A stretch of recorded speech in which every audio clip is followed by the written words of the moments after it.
Everyone, कैसे हैं आप सभी लोग। आई होप आप सभी अच्छे होंगे। तो यार आज मैं आप लोगों के लिए लेकर आया हूँ मैथ्स के 10 नए क्वेश्चंस जो कि आपके लिए रेलवे एनटीपीसी के एग्जाम्स के लिए काफ़ी इंपॉर्टेंट होने वाले हैं।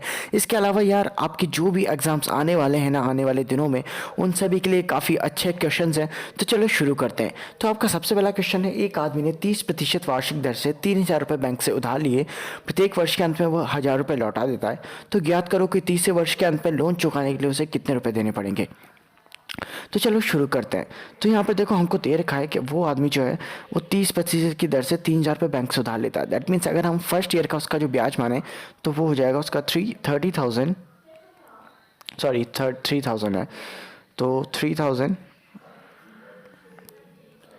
इंटू 30/100। ठीक है, तो अगर इससे हम कट लें तो ये हो जाएगा हमारा 900 रुपये। ठीक है, दैट मीन्स उसका 900 रुपये तो ब्याज होगा। ठीक है, तो उसका फर्स्ट ईयर का जो ब्याज होगा 900 रुपये होगा। बट हमें पता है कि वो आदमी कितने रुपए जमा करा रहा है एक वर्ष में, तो वो करा रहा है 1,000 रुपये जमा। ठीक है, तो 1,000 रुपये अगर वो जमा करा रहा है, दैट मीन्स उसमें से 900 रुपये तो उसके ब्याज हो गए और उसके 100 रुपये हो गए उसका मूल राशि में से कट। दैट मीन्स अगर हम कहें तो कि 3,000 में से उसने ब्याज जमा करा दिया प्लस 100 रुपये और ज़्यादा जमा करा दी। दैट मीन्स 3,000 में से 100 रुपये कम कर दो। तो अगर हम जैसे इसमें से कम करते हैं 100 रुपये, तो हमारे पास बचेंगे 2,900 रुपये। ठीक है, दैट मीन्स अब जो अगले वर्ष में जो ब्याज लगेगा वो लगेगा 2,900 रुपये के ऊपर। ठीक है, तो अगले वर्ष में उसके पास 2,900 रुपये पे 30% का ब्याज लगेगा। तो 2,900 पे 30% का जैसे ही हम लोग निकालते हैं तो ये हमारा हो जाता है 29, 38, 29 या 87। दैट मीन्स ये 870। ठीक है, तो अगले वर्ष का जो ब्याज होगा उसको वो 870 रुपये होगा। लेकिन हमें पता है वो जमा कितने करा रहा है, वो करा रहा है 1,000 रुपीज़ जमा। दैट मीन्स वो कितने एक्स्ट्रा जमा करा रहा है, वो 130 रुपये एक्स्ट्रा जमा करा रहा है। ठीक है, तो 130 रुपये एक्स्ट्रा जमा करा रहा है, तो 130 रुपये काय में से कट जाएंगे, तो वो कट जाएंगे आपके 2,900 रुपये में से, यानी कि मूल राशि में से। ठीक है, तो 2,900 में से 130 कम कर दो। तो जैसे हम लोग ये कम करते हैं तो यहाँ पर हमारे हो जाता है 0, देन आपका 70 और यहाँ पर 2770। ठीक है, तो 2,770 रुपये। दैट मीन्स अब मूल राशि कितनी बची है उसकी, तो 2,770 बची। और हमें पता है तीसरे वर्ष का भी ब्याज लगेगा। तो जैसे ही हम लोग 2,770 का 30% निकालते हैं तो हम इसको काट लेते हैं, 1 0 से 1 0, 1 0 से 1 0। That mean 277 into 3। तो अब इसको मल्टीप्लाई करेंगे तो यहाँ पर 7 14 7 या 21, हाँसी लगी 2, एंड 27 54, 27 या 81, तो यहाँ पर 82 83। दैट मीन्स 831 प्लस हो जाएगा। तो हमारे पास मूल राशि कितनी है, 2,770 प्लस 831 और उसमें जोड़ दो। तो जैसे ही हमको इनको जोड़ते हैं तो यहाँ पर हमारे पास आ जाएगा 1, देन 7 + 3 10, हासिल लगी 1। ठीक है, तो 8 और 7 15 और 1 16 एंड हासिल लगी 1। That mean 3601। तो उसके बाद फाइनली कितना उसका अमाउंट जमा कराना पड़ेगा, तीसरे बार उसको जमा कराना पड़ेगा 3,601 रुपये। ठीक है, अगला क्वेश्चन है हमारा 360 के गुणनखंडों की संख्या बताइए तथा सम गुणनखंडों का योग तथा विषम गुणनखंडों का योग बताइए। ठीक है, तो चलो करते हैं। तो सबसे पहले हमको इस टाइप के क्वेश्चन पे क्या करना होता है, तो हमें सबसे पहले यहाँ पर निकालना होता है इसका एलसीएम टाइप का। जो भी हम एलसीएम के लिए प्रोसेस करते हैं वही हमको निकालना होता है। ठीक है, तो यहाँ पर 360 रखते हैं। सबसे पहले 360 को आप 2 से काट लेते हैं मिनिमम, तो 2 से आपका जाएगा 180 टाइम, देन आपका 2 फिर रख लो 90 टाइम कट जाएगा, देन आपका 2 फिर रख लो तो 45 टाइम कट जाएगा, देन आपका अब 3 रख लो तो 15 टाइम कट जाएगा, देन आपका 3 से 5 बार तो 5 3 3 2 2 2। दैट मीन्स 2 की पावर हम देखें अगर तो 2 की पावर 3 है। ठीक है, इसके अलावा 3 की पावर 2 है, इसके अलावा अगर हम बात करें 5 की पावर 1 है। ठीक है, तो अब जब भी हमें इनके फैक्टर्स निकालने होते हैं, गुणनखंड निकालने होते हैं, तो वो कैसे निकलते हैं, तो इसके अभाज्य गुणनखंड निकालने के लिए हमें क्या करना होता है, इनकी जो पावर्स होती है, यानी कि 2 की पावर 3 है, 3 की पावर 2 है और 5 की पावर 1 है। ठीक है, तो इनमें +1 कर देना होता है। ठीक है, तो +1 कर देते हैं। तो 3 की पावर कितनी है, 1 है, तो इसमें +1 कर दो। ठीक है, देन मल्टीप्लाई 3 की पावर कितनी है, 2, इसमें +1 कर दो। मल्टीप्लाई 5 की पावर 1 है, सॉरी 5 की पावर 1 है, इसमें भी +1 कर दो। ठीक है, अब इसको मल्टीप्लाई कर देंगे तो 3 और 1 4 इंटू 3 इंटू 2। ठीक है, तो जैसे ही हम ये करते हैं 4 3 12 दूनी 24। दैट मीन्स टोटल फैक्टर्स कितने आ जाएंगे, अभाज्य गुणनखंड 24। ठीक है, तो एक आंसर तो हमारा निकल गया। देन अब वो हमसे पूछ रहा है कि सम गुणनखंडों का योग। तो ठीक है, सम गुणनखंड निकालने के लिए हमको पहले ओवरऑल गुणनखंड निकालने होंगे, ठीक है। या तो वैसे भी निकाल सकते हैं बट सिंपली हम निकाल लेते हैं। तो देखो सम गुणनखंड निकालने के लिए क्या करना होता है, तो हमें जितनी भी हमें वैल्यूज़ निकाली है, यानी कि 2 की पावर कितनी 4 कर दी, ठीक है, 3 की पावर 3 कर दी और 2 की पावर 5 की पावर 2 कर दी, ठीक है। तो अब इसको लिखना भी तो पड़ेगा। तो इसको लिखते कैसे हैं, तो देखो शुरुआत ऐसे करते हैं। तो हम चूँकि 4 कर दी 2 की पावर, तो शुरुआत करेंगे 2 की पावर 0 प्लस 2 की पावर 1 प्लस 2 की पावर 2 प्लस 2 की पावर 3, ठीक है। देन आपका मल्टीप्लाई 3 की पावर 0 प्लस 3 की पावर 1 प्लस 3 की पावर 2। देन मल्टीप्लाई 5 की पावर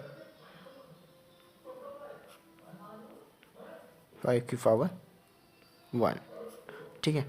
अभी आपको इससे सिंपली मल्टीप्लाई करेंगे तो 2 की पावर 0 आपको पता है 1 होता है, प्लस 2 की पावर 1 2 प्लस 2 की पावर 2 4 प्लस 2 की पावर 3 8, ठीक है।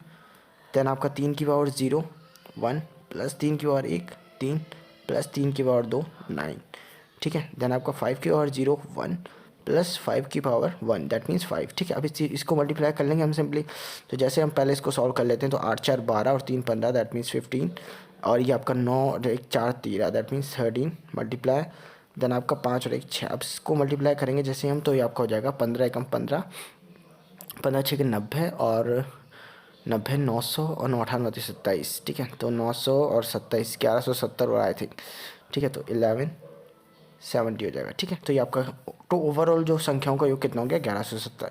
अब सम संख्याओं को निकाला, तो सम संख्याओं को जब भी हमें निकालना होता है, तो हमने जो पावर 2 की बढ़ाई थी ना, यानी कि 2 की पावर हमने 3 से 4 करी थी ना, तो वो 4 नहीं रखनी है, ठीक है, वो 3 की 3 ही रखनी है हमें, ठीक है। तो जब भी हमें सम संख्याओं का योग निकालना है, तो हमें 2 की पावर 3 से 4 नहीं करनी है, और बाकी जो 3 की पावर 3 करी थी 2 से, तो उसको तो 3 ही रहने देना है। प्लस 5 की पावर 1 से 2 करी थी, उसको भी 2 ही रहने देना है। लेकिन 2 की पावर जो 3 से 4 करी थी उसको नहीं रहने देना, उसको 2 की पावर 3 करना है वापस। तो उसके लिए हम क्या करेंगे, 2 की पावर 0 हटा देंगे, ठीक है, 2 की पावर 0 हटा देंगे, प्लस 2 की पावर 1 रखेंगे, 2 की पावर 2, 2 की पावर 3, ठीक है। देन आपका 3 की पावर 0 प्लस 3 की पावर 1 प्लस 3 की पावर 2, फिर 5 की पावर 0 प्लस 5 की पावर 1, ठीक है। अब इसको टोटल कर लेंगे, क्योंकि हमें यहाँ पर 2 की पावर नहीं बढ़ानी, क्योंकि ये सम संख्याओं का योग है ना। तो अब इसको टोटल कर लेंगे। तो यहाँ पर जैसे हम टोटल करते हैं, तो 2 की पावर 1 2 ही होगा, प्लस 2 की पावर 2 4 होगा, प्लस 2 की पावर 3 8 होगा। देन 3 की पावर 0 1, 3 की पावर 1 3, 3 की पावर 2 9, ठीक है। अब 5 की पावर 0, तो ये 1 प्लस 5 की पावर 1 5 ही हो जाएगा, ठीक है। तो सॉरी, यहाँ पर टोटल में कुछ गड़बड़ हुआ था, तभी मैं कह रहा था यहाँ पर टोटल आपका 12 नहीं होगा, एक्चुअली 14 होगा। 8 4 12 और 1 13 और 1 14, ठीक है। तो 14 इंटू 13 होगा, ठीक है। तो यहाँ पर आपका 14 इंटू 13 इंटू 6 होगा। तो यहाँ पर जैसे आपने 15 14 13, तो 14 14 196 होता है, और 196 में से कर देते हैं 14 कम, दैट मीन्स 182, ठीक है। तो 182 हो जाएगा आपका।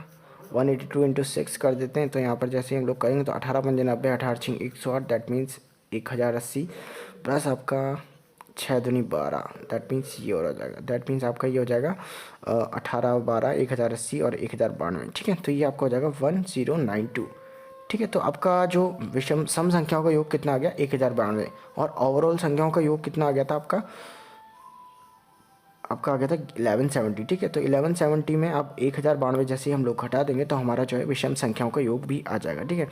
तो आपका विषम योग कितना हो जाएगा, तो कर लेते हैं यहाँ पर, ठीक है। तो 1170 आपके पास माइनस 1092, ठीक है। अब इसको निकाल लो, तो जैसे 10 में से 2 गया 8, यहाँ पर आ गया आपके 6, 16 में से 9 गए, तो 16 में से 9 गए आपको पता है 78, तो यहाँ पर आंसर कितना आ जाएगा आपके पास 78, ठीक है। तो यही आपका राइट आंसर होगा।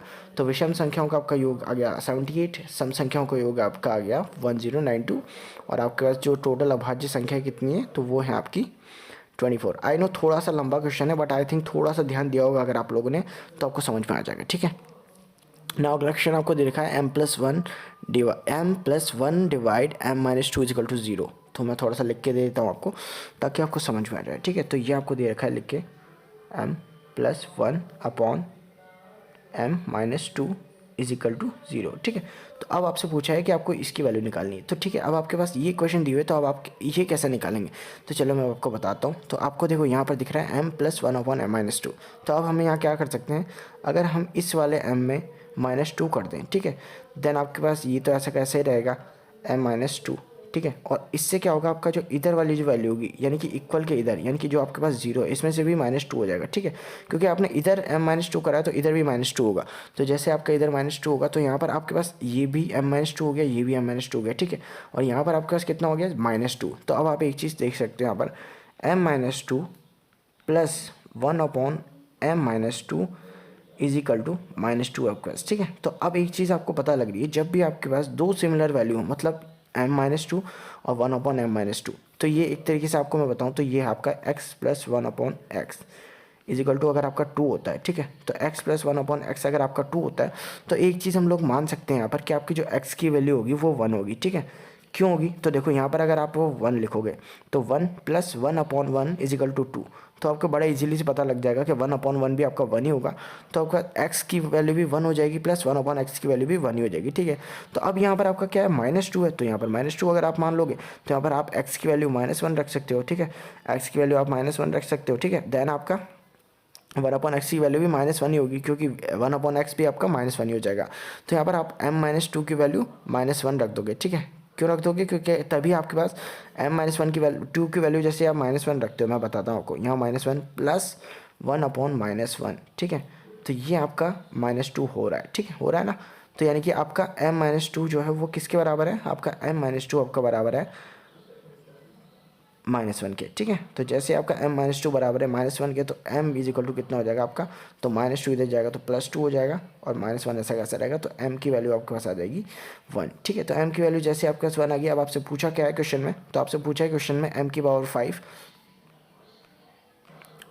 + m की पावर 4 + m की पावर 3 + m की पावर 2 + m की पावर 1। अब हमें पता है m की वैल्यू कितनी है, 1 है, तो अगर 1 ही है तो पावर कितनी भी है उससे फ़र्क पड़ता ही नहीं है। तो सिंपली हम लिखेंगे 1 + 1 + 1 + 1 + 1, ठीक है। तो 1 2 3 4 5, तो ये हमारे पास आंसर कितना आ जाएगा 5, ठीक है। तो इस क्वेश्चन का आंसर होगा आपका आंसर 5। अब अगला क्वेश्चन आपको दे रखा है 1 × 3 × 5 × 7, और ये आपका 87 तक जा रहा है, कंटिन्यू है, और उसके बाद × 256, इसमें कितने जीरो होंगे, ठीक है। तो अब आपको एक चीज़ बता दूं मैं आपको, जब भी आपके कोई क्वेश्चन में जीरो की रिक्वायरमेंट होती है कि वो कितने जीरो हैं, तो आपको एक ही चीज़ ढूंढनी होती है उसमें, 2 × 5 का पेयर, ठीक है। तो उस क्वेश्चन में अगर आपके 2 × 5 का पेयर है, और जितनी बार ये पेयर आ रहे हैं आपके क्वेश्चन में उतने ही जीरो होंगे, ठीक है। तो अब हमें यहाँ पर एक चीज़ तो पता चल रही है कि आपका 1 3 5 7 और 87 तक, ये तो सारी जो कि ऑड नंबर है, सारे के सारे वो विषम संख्या है, तो इसमें तो 2 होगा नहीं, यानी कि जितने भी 2 निकलेंगे वो 256 में से निकलेंगे। तो कितने 2 होंगे इसमें, तो हमें पता है कि 256 कितने टाइम होता है, तो 2 दूनी 4 दूनी 8 दूनी 16 दूनी 32 दूनी 64 और दूनी 128 और दूनी 256, दैट मीन्स 2 की पावर अगर हम 8 ले लें, ठीक है, ठीक है, 2 की पावर अगर हम लोग 8 ले लेते हैं, तो ये आपका क्या होता है, आपका ये होता है 256, दैट मीन्स हमारे पास 2 की पावर तो कितनी आ गई 256, सॉरी 8 आ गई, दैट मीन्स 2 तो 8 है हमारे पास। अब 5 हमको निकालना है, तो 5 निकालने के लिए क्या करेंगे, तो देखो यहाँ पर 5 है आपका 1 3 5 7 में, तो हम निकाल लेते हैं। तो 1 से लेकर 10 तक में 1 5, ठीक है, फिर देन आपका 11 से लेकर 15 20 तक में 1 5 और, ठीक है, तो 1 5 और, देन आपका 25 5 × 5 होता है, दैट मीन्स 2 5 आ जाएंगे, ठीक है। तो यहाँ पर 2 5, देन आपका कितना होता है 25 के बाद आपका अगला आएगा 35 में भी 1 5, देन आपका 45 उसमें भी 1 5, ठीक है, देन आपका 55 उसमें भी 1 5, देन आपका 65 उसमें भी 1 5, देन आपका 75, तो 5 पंजे 25 और इंटू 3, दैट मीन्स उसमें 2 5, दैट मीन्स 5 और 5, ठीक है। और अगला आपका 85, तो ये 1 और 5, तो अब टोटल 5 कितने हो गए, काउंट कर लेते हैं। तो 1 2 3 4 5 6 7 8 9 10 11, 10 में टोटल 5 हमारे पास कितने हो गए 11, और हमारे पास टोटल 2 कितने हुए 8, तो कम क्या है हमारे पास 2 है, यानी कि पेयर कितने बन जाएंगे, पेयर बन जाएंगे 5 × 5 के 11 है, 2 के 8 है, तो पेयर कितने के बनेंगे, तो 5 × 2, तो इसके पेयर बन जाएंगे आपके 8, दैट मीन्स रिमेनिंग कितने बचे, तो रिमेनिंग आपके बचे 5 के 3, तो उनसे हमें मतलब ही नहीं है। तो 5 इंटू 2 के 8 पेयर बने, दैट मीन्स इसमें 8 ही जीरो होंगे, ठीक है। तो जितने भी इसमें आपके पेयर्स बनते हैं ना उतने ही आपकी जीरो होते हैं। और आपको हमेशा ये चीज़ चेक करनी पड़ती है कि आपके 2 कम है, 2 की पावर्स कम है या 5 की पावर कम है। अगर यहाँ पर आपके 5 की पावर कम होती तो आपको 5 को 2 के हिसाब से एडजस्ट करना पड़ता, ठीक है। देन आपका अगला क्वेश्चन दे रखा है 1/3 प्लस 99, सॉरी 9/1 प्लस 3। मैं उसको थोड़ा सा सिंप्लीफाई करके लिख देता हूँ। तो यहाँ पर आपका 9 सही 1/3 प्लस 99 सही 1/3 plus 999 1/3 plus dash dash dash और ये 6 टाइम 99, सॉरी, तो 6 टाइम 9999 और ये आपका 1/3, ठीक है। तो ये कुल मिला के आप कह सकते हो कि इतने ही आपको टोटल करने हैं। अब इसको टोटल कैसे करेंगे, तो देखो इस टाइप के क्वेश्चंस को कैसे करते हैं हम लोग। सबसे पहले तो इसमें एक काम करो, हम इसको अलग कर लेते हैं। जितनी भी आपको सिंपल वैल्यूज़ दे रखी है उन सबको अलग अलग कर लो, ठीक है। तो यहाँ पर आप जैसे ही अलग करते हो तो यहाँ पर आप लिखोगे 9 प्लस 99 प्लस 999, तो ये आपका 6 टाइम 99 हो गया। देन आपके एक साइड में आप क्या करेंगे, प्लस करके, और यहाँ पर आप 6 टाइम 1/3 लिख लेंगे क्योंकि आपको पता है ये 6 टाइम ही था। तो 1/3 1/3 अगैन 3, ठीक है। या फिर इसको 6 से भी मल्टीप्लाई कर देते, पर कोई ना, चलो हो जाएगा। देन आपका यहाँ पर आप देखो क्या कर सकते हो। अब आप एक चीज़ कर सकते हो, यहाँ पर आप ऊपर की साइड 9 कॉमन ले सकते हो। तो जैसे आप लोग 9 कॉमन लोगे यहाँ बाहर, तो यहाँ पर अंदर आपका क्या बचेगा, 1 plus 1 1 plus 1 1 1 plus 1 1 1 1 plus 1 1 1 1 5 time plus 1 1 1 1 1 1, ठीक है। तो 6 टाइम। तो आपके पास जैसे आप लोगों ने 9 कॉमन ले लिया बाहर, तो आपके अंदर 1 प्लस 1 प्लस 11 प्लस 111 प्लस, ठीक है, 1111 प्लस 11111, तो ऐसे बच जाएंगे। अब आप किसको क्या कर सकते हो, सिंपली इनको टोटल कर सकते हो। तो आप जैसे इनको जोड़ोगे तो आपके पास क्या निकल के आएगा, आपके पास निकल के आएगा, सॉरी, तो 9 तो कोष्टक के बाहर है, ठीक है, 9 प्लस यहाँ पर अंदर आपके पास आएगा 1 2 3 4 5 6, ये टोटल आएगा। आप लोग टोटल कर लेना, इसका बहुत सिंपल टोटल है, ठीक है। देन आपका इस साइड में आपका कितना है 2, ये 1 1 1 3 6 टाइम आप जैसे जोड़ोगे तो आपका 2 हो जाएगा, ठीक है। अब आप क्या करोगे, सिंपली इसको 9 को इससे मल्टीप्लाई कर लोगे। तो जैसे आप लोग मल्टीप्लाई करते हो तो 9 छक्के 54 और यहाँ से लगी 5, 9 पंजे 45, तो 0 और वापस से 5 और 9 18 होता है, 9 चौक 36 और 36 में 5 जोड़ेंगे। तो जैसे आप 5 जोड़ते हो 41, दैट मीन्स 1 इधर आ जाएगा, 4 इधर आ जाएगा, 9 18 9 3 27, 27 में 4 31, दैट मीन्स 1 इधर 3 इधर, 9 दूनी 18 जोड़ेंगे, 18 में 3 21, दैट मीन्स 1 इधर 2 इधर और 9 एकम 9 और 2 11, दैट मीन्स आपका इधर क्या आ जाएगा 1 1 1 1 1 0 4 प्लस 2। तो जिसमें जैसे आप लोग जोड़ोगे तो आपका कितना आएगा 1 1 1 1 1 0 6, और यही आपका क्वेश्चन का आंसर होगा, ठीक है।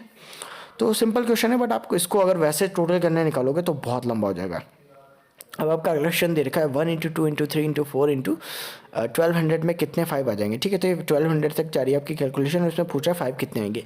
तो इस टाइप के क्वेश्चन जब भी आते हैं तो बहुत ही लगते बहुत टफ टाइप के हैं, बट होते बहुत ही सी। तो इसमें क्या क्या करना है आपको, तो देखो किसी वैल्यू में कितनी भी संख्या निकाल ली, मान लो मेरे को इसमें 5 निकालना है ना, तो मैं कैसे करूँगा, तो यहाँ पर मैं इसको 1200 मानूंगा, ठीक है, मतलब तो अब इसको मैं करूँगा डिवाइड।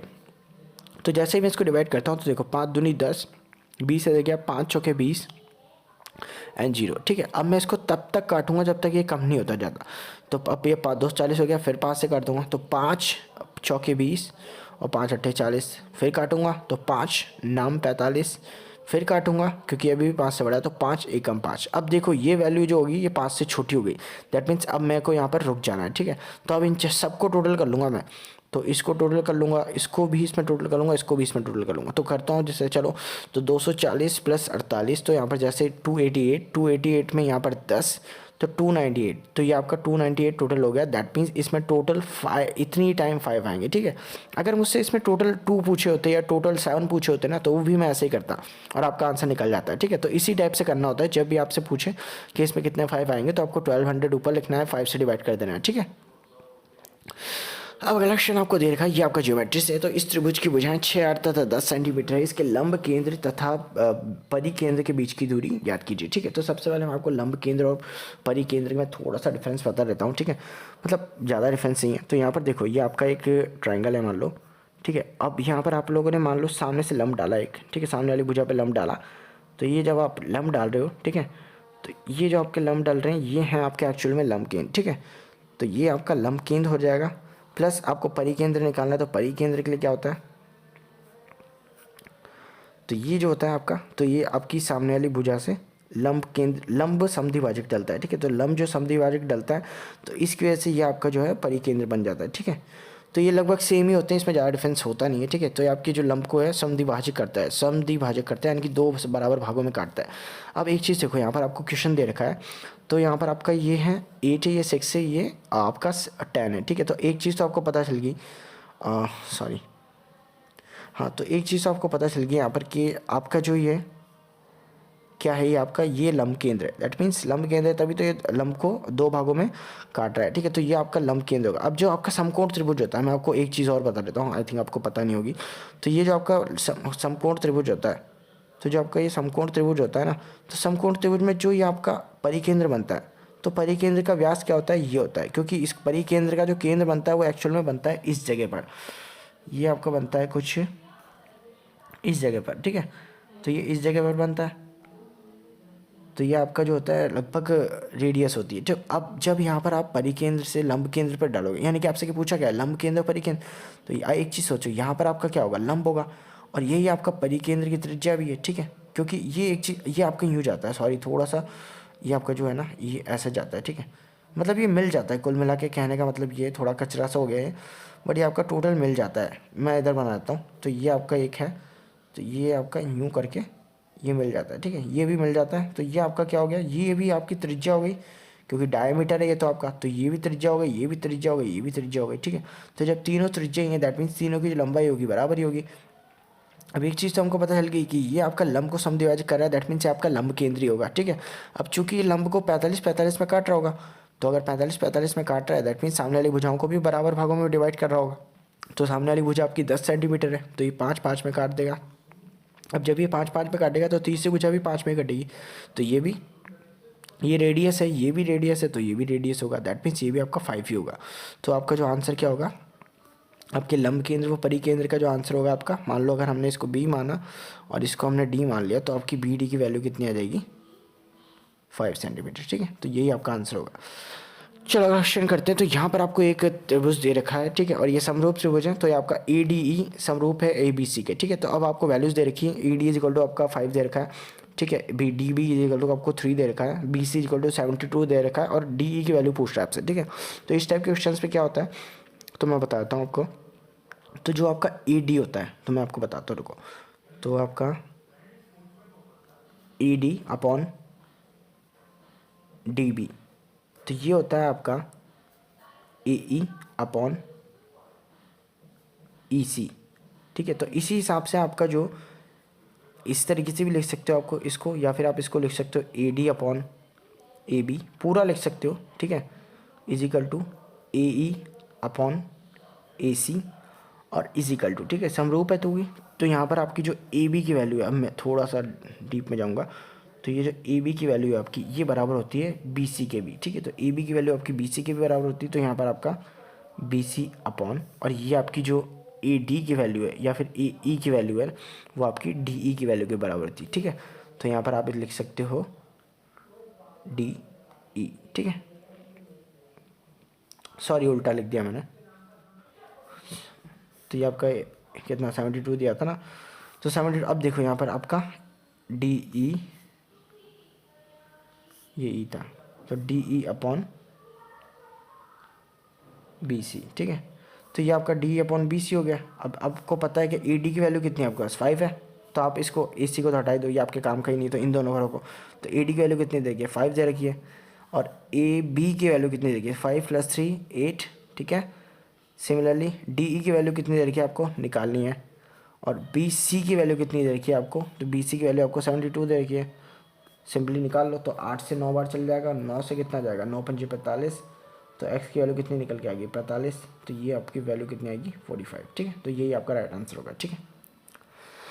अब आपका अगला क्वेश्चन देखा, केंद्र के एक तरफ दो समांतर जीवाएं हैं, 16 सेंटीमीटर व 30 सेंटीमीटर के बीच की दूरी ज्ञात करो यदि वृत्त की त्रिज्या 17 सेमी, ठीक है। तो इस टाइप के क्वेश्चंस बहुत ईजी होते हैं, बट थोड़ा सा घुमाने वाले क्वेश्चंस रहते हैं, इसलिए आपको थोड़ा देखना पड़ेगा। तो चलो कर लेते हैं। तो यहाँ पर आपका मान लो ये सर्किल है एक, ठीक है,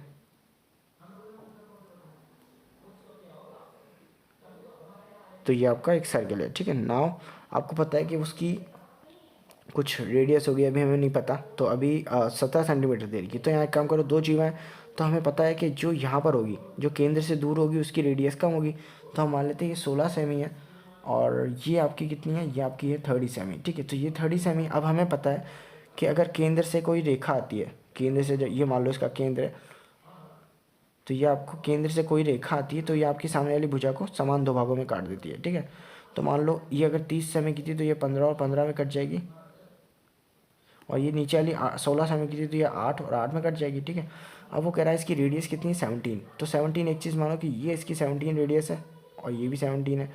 तो एक चीज़ देखो, ये भी 17 है, ये भी 17, तो यानी कि ये दोनों रेडियस है, ये तो समान होगी, तो इसलिए 17 है। अब यहाँ पर आपको एक चीज़ देखो कि आपको सीधी रेखा की, मैं इसको थोड़ा अलग सा डायग्राम बना देता हूँ आपको ताकि इजीली समझ पाओ, ठीक है। तो ये आपकी, तो ये आपका 15, ये आपका 17 है ना, और यहाँ पर ये आपका 8 है, ठीक है। तो अब एक चीज़ देखो, और ये आपका एक बार फिर से 17, तो इधर बनाता हूँ, ठीक है। तो 17, तो अब यहाँ पर एक चीज़ देखो, ये आपका 15 है, ये आपका 17 है, तो यानी कि ये कितना होगा आपका, तो आपको पता है ये कर्ण है आपका, ये आपका आधार है। तो इसका जब आप निकाल लेंगे, आप जब भी फॉर्मूला से निकाल लेंगे, कर्ण का स्क्वायर इज इक्वल टू लंब का स्क्वायर प्लस आधार का स्क्वायर, तो जैसे इसको निकालेंगे तो आपका वैल्यू इसकी निकल के आ जाएगी 8, ठीक है। आपकी इसकी वैल्यू निकल के आ जाएगी 8, ट्रिपलेट भी होता है आपका 8, 15, 17, ठीक है। तो 8, 15, 17 से आपकी इसकी वैल्यू निकल के आ जाएगी 8।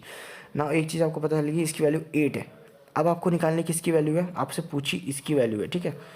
आपको बता देता हूँ थोड़ा सा, इसकी वैल्यू पूछी आपसे, ठीक है। अब आपको इसमें दो चीज़ की वैल्यू तो पता ही है आपको, एक तो इसकी रेड जो है इसकी वैल्यू पता है, ठीक है, क्योंकि इसकी वैल्यू 17 है। देन इसकी वैल्यू भी आपको पता है, ठीक है। तो 8 और 17 तो आपको मिल गए। तो आपका ट्रिपलेट कैसे कंप्लीट होगा, जब 15 और हो जाएगा, ठीक है। अब 15 हो जाएगा तो अब एक चीज़ बताओ, ये जो रेखा आ रही होगी, सॉरी ये मैंने यहाँ से बना दी, यहाँ से नहीं होगी, ये यहीं से होगी, ठीक है, क्योंकि ये केंद्र तो आपका यही है ना, तो केंद्र यहाँ से होगा, तो ये यहाँ पे नहीं होगी, ठीक है।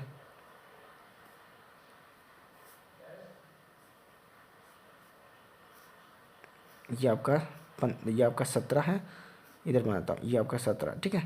तो ये अब आपका 17 है, ये आपका 8 है, तो ये वाली रेखा कितनी होगी, ये डेफिनेटली 15 ही बची, तो 15 ही होगी। अब 15 में आपको पता है कि ये की तो इसकी तो वैल्यू आप लोगों से निकल गई 8, ठीक है। अब इसकी वैल्यू 8 निकल गई, दैट मीन्स ये 15 में से 8 माइनस कर दो तो कितना बचा, तो 15 में से 8 माइनस कर देंगे तो कितना बचा, 7। तो यानी कि इसका आंसर कितना होगा, 7। तो इन दोनों के बीच की डिस्टेंस 7 ही है, ठीक है। तो 16 और 30 सेंटीमीटर की जो त्रिज्या है, सॉरी दो जीवा हैं, उनके बीच की दूरी आपकी 7 सेंटीमीटर होगी, ठीक है।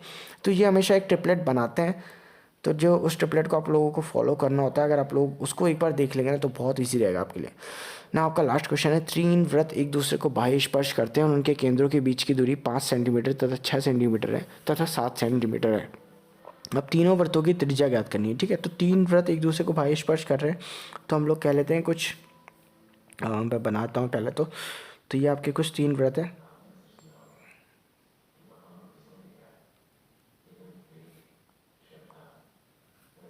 ये 3 वृत्त है, ये एक दूसरे को बाह्य स्पर्श कर रहे हैं, ठीक है। अब इनके 3 के कुछ पॉइंट्स होंगे, तो अभी हमें नहीं पता। अब ये कह रहे हैं कि इन तीनों के केंद्र की बीच की दूरी 5 सेंटीमीटर, 6 सेंटीमीटर, 7 सेंटीमीटर है। अभी हमें नहीं पता कुछ भी क्या है, तो अभी हम एक काम करते हैं, इनके 3 बीच की दूरी बना लेते हैं पहले तो, ठीक है।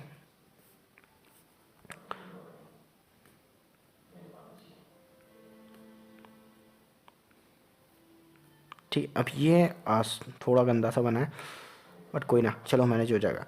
अब इसको मान लो, ये रेडियस हमेशा समान ही होती है एक त्रिभुज में, तो हम इसको मान लेते हैं ए, इसको मान लेते हैं बी, और इसको मान लेते हैं सी, ठीक है। अब एक चीज़ तो हमें पता है, इन तीनों के बीच की दूरी कितनी है, हमें दे रही 5, 6 और 7, ठीक है। दैट मीन्स हम लोग मान लेते हैं इन दोनों के बीच की दूरी 5 है, इन दोनों के बीच की दूरी 6 है, और इन दोनों के बीच की दूरी 7 है। तो ए प्लस बी हमारे पास कितना आ गया, 5, बी प्लस सी आपके पास कितना आ गया, 6, और सी प्लस ए आपके पास कितना आ गया, 7, ठीक है। तो अब हम इन तीनों को जोड़ देते हैं, तो यहाँ पर हमारे पास 2 कॉमन ले लेते हैं हम, A plus B plus C, ये कितना आ गया आपके पास, 7 plus 6 13 plus 18, that means 2a plus C आपके पास कितना आ गया, 18।